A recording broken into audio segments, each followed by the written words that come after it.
नमस्कार, मी Lalita cooking with Lalita Nandale या Khandeshi cooking चॅनलमध्ये आपल्या सर्वांचे स्वागत करते।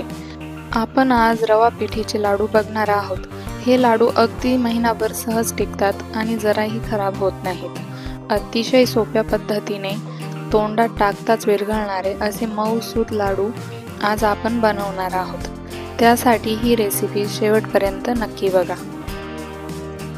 तुम्हाला आवडणारा सुका मेवा बारीक करून घ्यायचा आहे। सुका मेवा घेणं अगदी ऑप्शनल आहे, तुम्ही हवं तर स्किप करू शकता।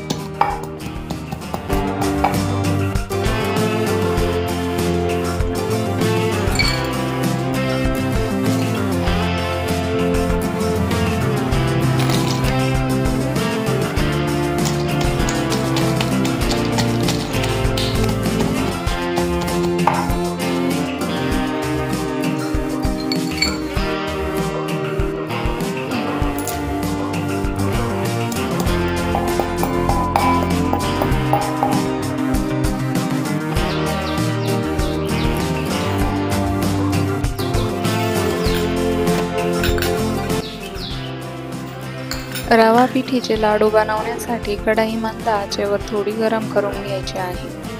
आता त्यात आपण 1 वाटी पिठी घालून घेणार आणि मंद आचेवर खमंग भाजून घेऊया। पिठी म्हणजे गव्हाचे पीठ वस्त्र गाळ करून घेतलेले आहे। तुम्ही हवं तर मैदा वापरू शकता। पिठी भाजताना तूप किंवा तेलाचा वापर करायचा नाही। कंटिन्युअसली हलवत पिठी भाजून घ्यायची आहे। बहुतेक वेळा आपण पिठी भाजताना घाई करतो किंवा फुल गॅसवर भाजतो, त्यामुळे पिठी आतपर्यंत भाजली जात नाही आणि लाडू खचरट किंवा पिठाळे लागतात। त्यासाठी पिठी मंद आचेवरच खमंग भाजायची आहे। खाली चटकू न देता पिठी खमंग भाजली गेली की एका भांड्यात काढून घ्यायची। साधारण 8 ते 10 मिनिट लागतात पिठी व्यवस्थित भाजायला। आता त्याच कढईमध्ये तूप घालून घ्यायचे आहे। तुम्ही हवं तर तेलाचा वापर करू शकता। ज्या वाटीने 1 वाटी पिठी घेतली होती त्याच वाटीने 1 वाटी तेलही घ्यायचे आहे। तूप घेतल्यास 1/4 वाटी तूप घ्यायचे आहे। तूप चांगले गरम झाले की त्याच वाटीने 1 वाटी रवा घालून घ्यायचा आणि मंद आचेवर सतत हलवत भाजून घ्यायचा आहे। रव्याचा कलर बदलू द्यायचा नाही। रवा हलका होईपर्यंत भाजून घ्यायचा।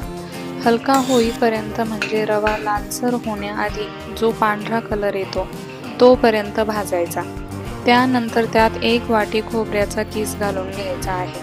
पुन्हा 1 मिनिट भाजून घ्यायचा। बारीक करून ठेवलेला सुका मेवा घालून घ्यायचा आणि 1 मिनिट परतवून घ्यायचे। आता सर्व जिन्नस पिठीमध्ये घालून घ्यायचे आहे।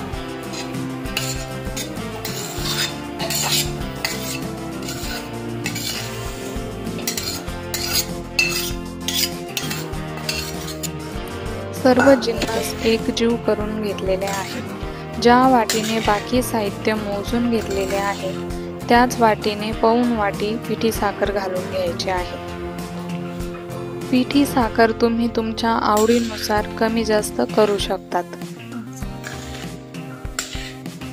बारीक केलेले वेलदोडे घालून घ्यायचे आणि पुन्हा एकदा चांगलं एकजीव करून घ्यायचे आहे।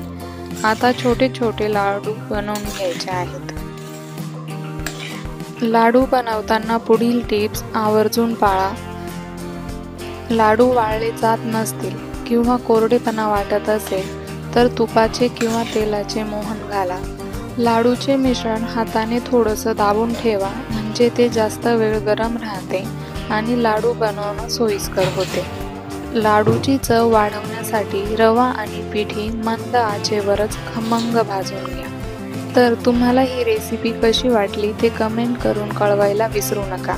रेसिपी आवडल्यास लाईक, शेअर आणि सबस्क्राईब नक्की करा। धन्यवाद।